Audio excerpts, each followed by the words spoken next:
Alright guys, we are going to be reacting to how Russia plans on winning a Ukrainian war. Russia general speak out. Let's jump in.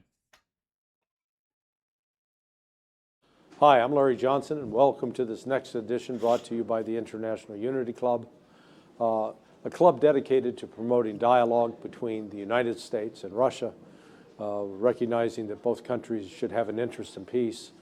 And part of, I'm having the time of my life getting to speak with a number of very distinguished Russians who have made great contribution as patriots to the country.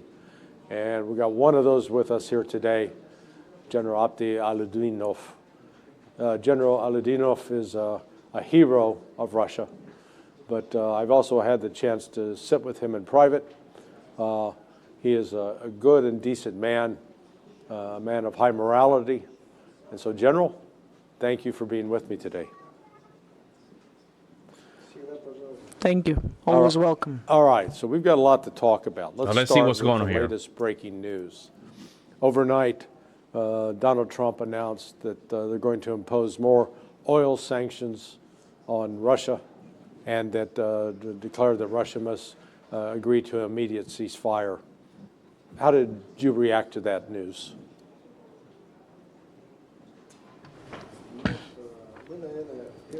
First of all, we have to, for ourselves, understand that the presidents of such great powers like America and Russia, they have to be always very dedicated and level-headed.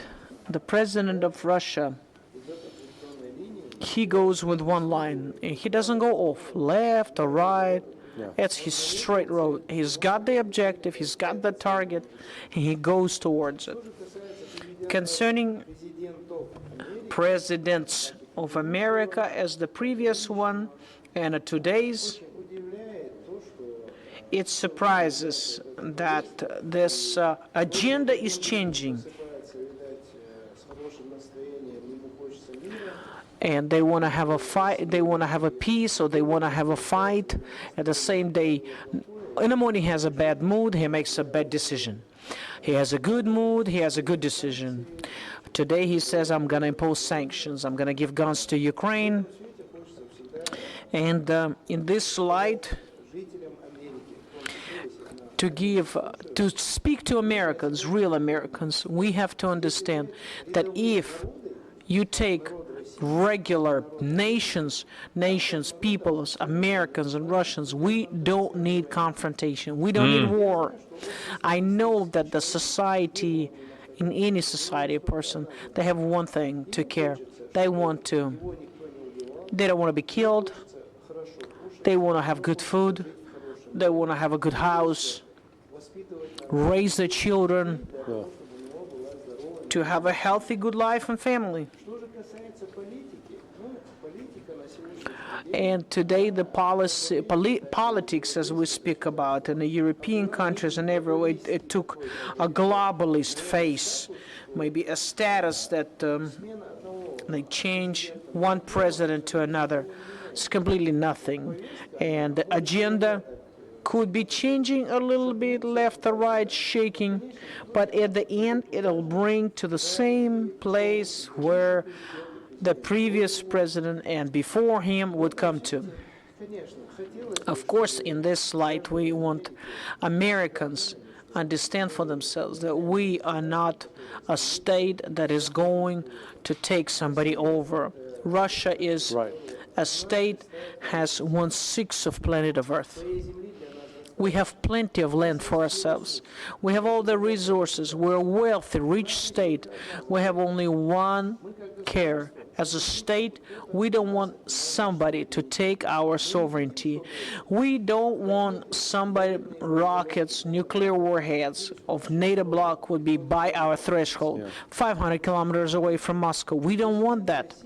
And the president of Russia, all this time, even from 2007, he called NATO bloc, the head of the United States and Europe, that they would stop, that they would not move close to our fence, to our house.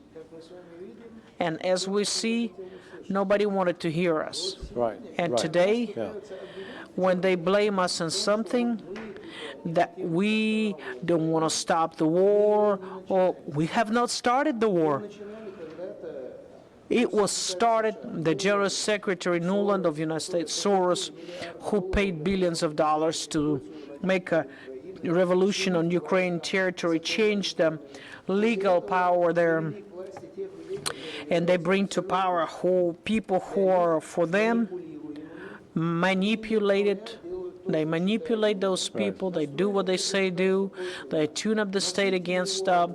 They gave the guns to those people and brought that state in a position where, starting from 2014, Ukrainian state killing dozens and dozens and hundreds of people. Yeah, I remember you guys shared that video with me about some of the people getting deleted in 2014 during the civil war in Ukraine. That was very bad, man. That was nasty.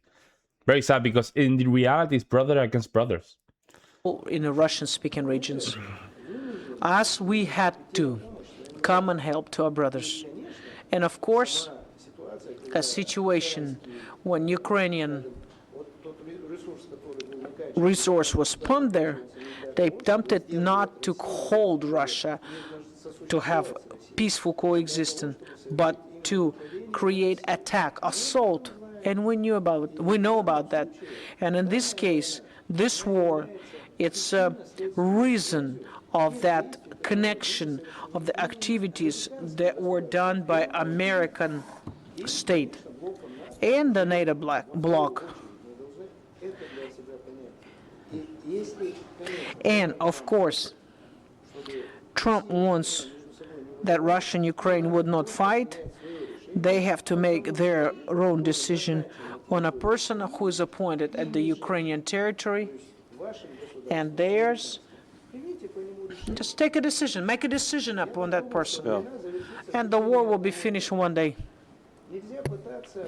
You can't make us walk away from the goals and objectives that we put on just because you make us do so. If we have a territory that are constitutionally Russian, that Russian president said so, take out your military out of there, that's it, and we'll close that question. The longer the conflict goes on, the more people dies, but the longer we have this conflict, the less we will have on the opposite side conditions that they want to dictate to us so we'll have an agreement. Of course, we want this war to finish very soon. We don't want people to die, neither our people nor Ukrainians. Of course, the situation in Ukraine is so that the internet, the data has leaked. Well, we know 6 months ago, the losses on the Ukrainian side with the people who got lost, and these are the same people that died. 1.7 million people. Damn, that's a lot of people. That's a lot of people. 1.7. God damn, that's way above some of these countries, man. It's a lot of people. 1.7 million people. It's a lot. Today, Ukrainian people, they're put at the side, at the point of being just not there, just deleted. It's not Russia's fault. These are the states that push in Ukraine to fight. Continue war, giving guns, making it continue the mobilization.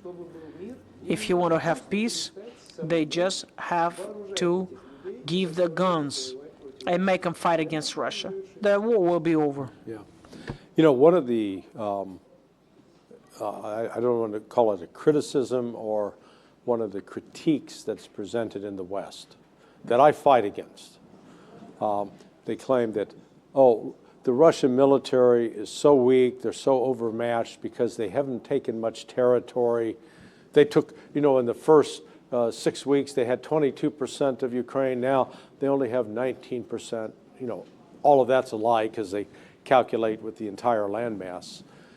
And many of these are these generals, you know, Petraeus, Jack Keane, Ben Hodges, Admiral Stavridis, who is head of NATO. And I've always responded saying, they have no place to talk. They fought in Afghanistan for 20 years, and they weren't fighting a military peer force. They weren't fighting a military that had tanks, that had armored vehicles, that had drones, that had overhead intelligence from NATO. They were fighting goat herders. It's no insult to goat herders, but people who were carrying Kalashnikovs. They had a few mortars. They had a few maybe heavy machine guns. They didn't have tanks. They didn't have artillery. And yet the United States, with all of its military strength, was unable to defeat that. So if I could get you an introduction to President Trump, I can't necessarily, but if I could, and you could sit down and brief him and explain, let me explain to you why Russia has done what it's done in Donetsk, that we haven't done mass human wave assaults, that we haven't unnecessarily put the lives of our soldiers at risk. What would you tell him?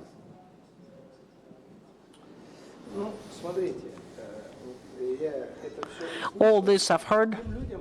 Those people that are sitting up there on the chairs and they think that Russian army is weak, I would say one thing. Russian army had a proxy war with Ukraine. Proxy war through Ukraine. We had whole block of NATO, United States as a state, and all European countries. They all fought with us through Ukrainian army. If you talk about the strength of the spirit, the strongest spiritual army, I mean the spirit of the heart, that's Russian number one, and number two is Ukrainian.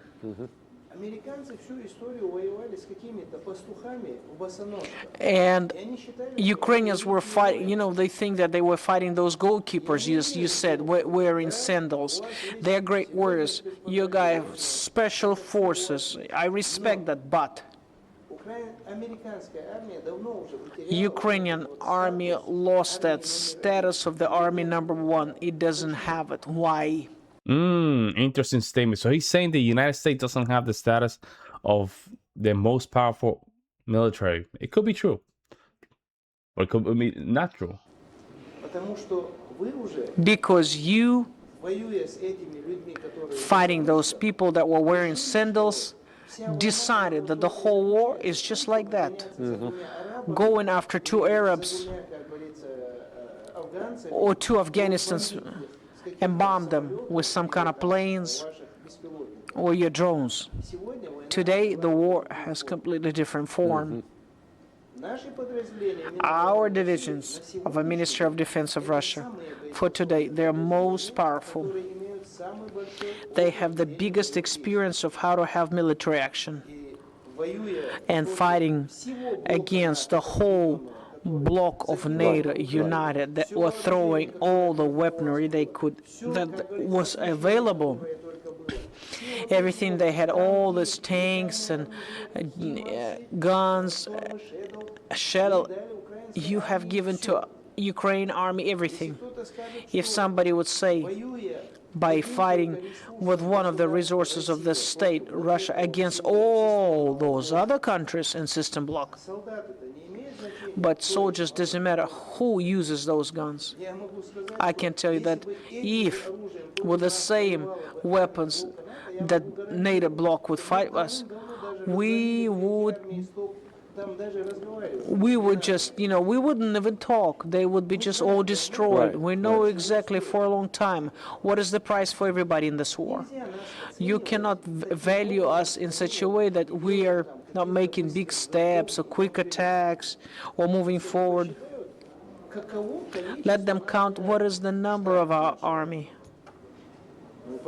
And take a look. This number, what is like 1.5 million, more or less. Right. But the point is that if you look and around Russia, they have NATO bloc. We have a possibility from this number of people hold the resources to keep the militaries NATO on the perimeter of our borders and control them. We have to protect our borders. And on that mass, count how many divisions in number of people we have Right. at the front line. Right. So it comes out that today, even in this state, we fight by one hand. Russia as a state fighting one hand. It is true. But again, it is true in a way that Russians fighting this war with one hand. However, the personnel, you're losing too much personnel, too many soldiers. And the reason I'm saying this, you have to just compare to the current population. They only have what, 100, maximum 170 million, give and take. It might be lower than that, which is bad because that's 1% of your population already gone, close to 1% of your population gone in the war, and especially men. So when they come back, you're not gonna have 1 million men, or who knows, or close to that, but even 500,000. Which that means it's going to be 500,000 more women without having a husband. And then your population is going to crash. It's not a good idea, in my opinion. Because we had one mobilization, 300,000. Look what happened at Ukrainian territory, how many they mobilized, what losses they have. As a state, we don't think that we should throw 1 million people in for them to die to get a goal. More, we understand that this will not be our victory, strategical victory, because as soon as we start this attacking operation, we will carry great casualties to move forward and take over something. Question: would that be a solution to finish this war? No, of course not.